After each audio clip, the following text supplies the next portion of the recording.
নমস্কার বন্ধুরা, আশা করি সবাই ভালোই আছেন। আমিও ভালো আছি। আজকে একটা নতুন রেসিপি আপনাদের সঙ্গে শেয়ার করেছি।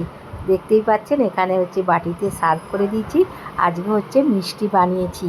আসুন তাহলে দেখুন, আশা করি ভালোই লাগবে। প্রথম বানালাম মিষ্টিটা। এখানে দেখতেই পাচ্ছেন সাবু নিয়েছি। এই বাটির এক বাটি সাবু নিয়েছি, 100 গ্রাম সাবু নিয়েছি। এই সাবুটাকে এবার জল দিয়ে পরিষ্কার করে ধুয়ে নেব। ছোটো দানা নিয়েছি, খুব বড় দানা নিইনি, মানে মিডিয়াম সাইজের দানাটা নিয়েছি। এর থেকেও কিন্তু ছোটো দানা আছে। এই মিডিয়াম সাইজের দানাটাকে এবার জল দিয়ে পরিষ্কার করে ধুয়ে নিচ্ছি।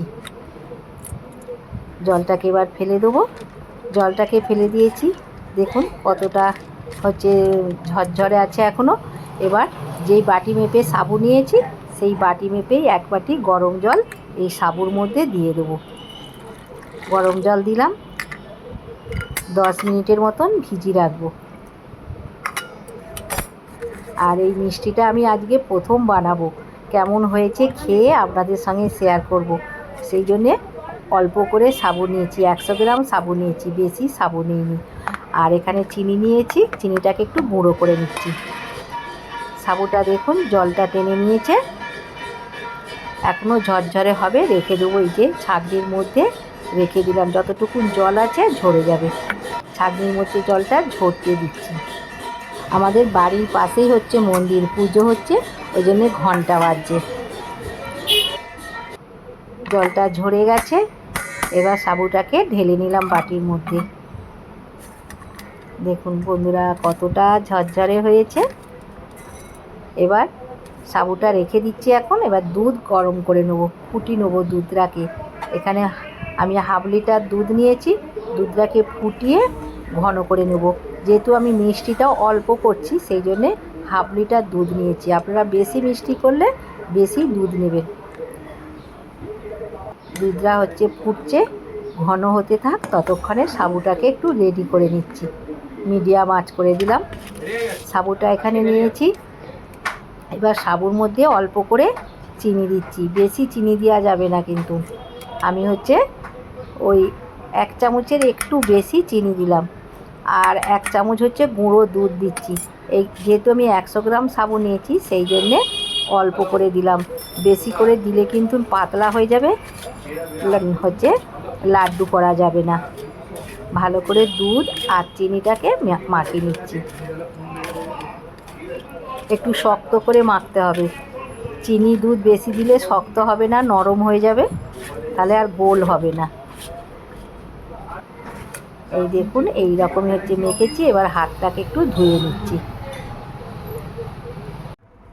হাতটা ধুয়ে নিয়েছি। অল্প একটুখানি সাবু নিলাম, নিয়ে হাতের মধ্যে গোল করে নিচ্ছি। পরে 2 হাতে গোল করে নেব। আর সাইজটা আপনারা ছোট বড় আপনাদের মতন করবেন। আমি অল্প সাবু নিয়ে একটা লাড্ডু মতন করে নিচ্ছি। এইরকম করে সবগুলোকেই লাড্ডু করে নেব। আর কেমন হয়েছে মিষ্টিটা খেতে আপনাদের দিকে খেয়ে শেয়ার করব। প্রথম তো করছি এই সাবুর মিষ্টি, সেই জন্য অল্প করে করলাম। দেখুন কতগুলো হয়েছে। দেখুন 11টা করেছি, বেশি করিনি। বেশি করলে যদি ভালো না হয়, সেই জন্য অল্প করে করলাম। আশা করি ভালোই লাগবে। এখানে দুধ নিয়েছি। দুধটা কতটা ঘন করে নিয়েছি দেখুন। আর 3টে ছোটো এলাচ দিয়েছি, গন্ধটা একটু ভালো লাগবে। ভালোভাবে ঘন হয়ে গেছে।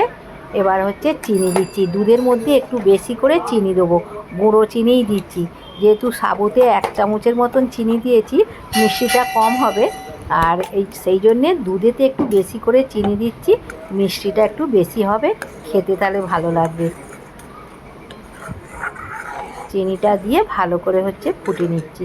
আর যে সকল নতুন বন্ধুরা আমার চ্যানেলে প্রথম, অবশ্যই কিন্তু চ্যানেলটা সাবস্ক্রাইব করবে আর পাশের বেল বাটনটি অন করবেন। সবার সঙ্গে শেয়ার করবেন, লাইক করবেন আর কমেন্ট করে জানাবেন আজকে সাবুর মিষ্টি কেমন হয়েছে। এবার সাবুর মিষ্টিগুলো তৈরি করে রেখেছিলাম, এবার দুধের মধ্যে দিয়ে দিচ্ছি। দিয়ে একটু ভালো করে ফুটিয়ে নেব।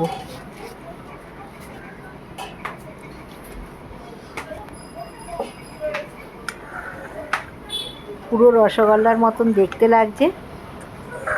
নিশ্চয়ই খেতে খুব সুন্দর হবে। ভালোভাবে দেখুন বন্ধুরা, ফুটিয়ে নিয়েছি, ফুলে অনেকটাই বড় হয়ে গেছে।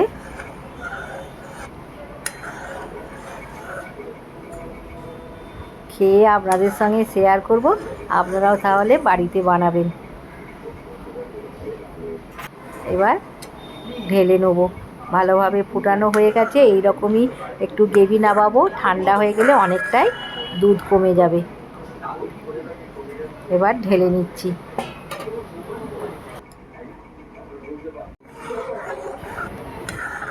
এবার হচ্ছে মিষ্টিগুলোকে ঢেলে নেবো, কড়াটাকে নাবিয়ে নিচ্ছি।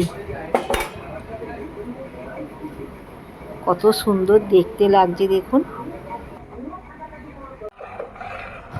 কড়াটাকে নাবিয়ে নিয়েছি, এখনও গরম আছে। এবার সার্ভ করে দেবো।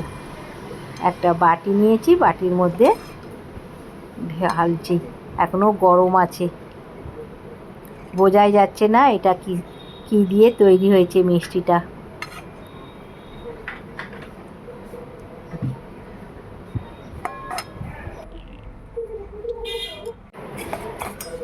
ওপর দিয়ে একটুখানি আমন্ড বাদাম কুচি দিয়ে দিলাম। আপনারা যদি পছন্দ করেন তাহলে দেবেন। আমি একটু দিয়ে দিলাম। এবার এটাকে ঠান্ডা করে ফ্রিজের মধ্যে রাখবো। ফ্রিজে রেখেছিলাম, ফ্রিজ থেকে বের করে নিয়েছি। আর গরম গরম একটা খেয়ে দেখেছিলাম, একটু নরম লাগছিল, কিন্তু ফ্রিজ থেকে বের করে খেয়ে দেখেছি। দেখুন, এই যে এখান থেকে একটা নিয়ে খেয়ে দেখেছি, হচ্ছে একটু শক্ত হয়েছে, আর খেতে কিন্তু দারুণ হয়েছে, অনেক দুর্দান্ত হয়েছে। আপনারাও একবার এরকম করে বাড়িতে বানিয়ে দেখতে পারেন। আমার তো খুব ভালোই লেগেছে, সেটা আপনাদের সঙ্গে শেয়ার করলাম। আর আবার কোনো একটা নতুন রেসিপি নিয়ে আপনাদের সঙ্গে দেখা হবে। ততক্ষণে আপনারা সুস্থ থাকবেন, ভালো থাকবেন, অবশ্যই পাশে থাকবেন। নমস্কার।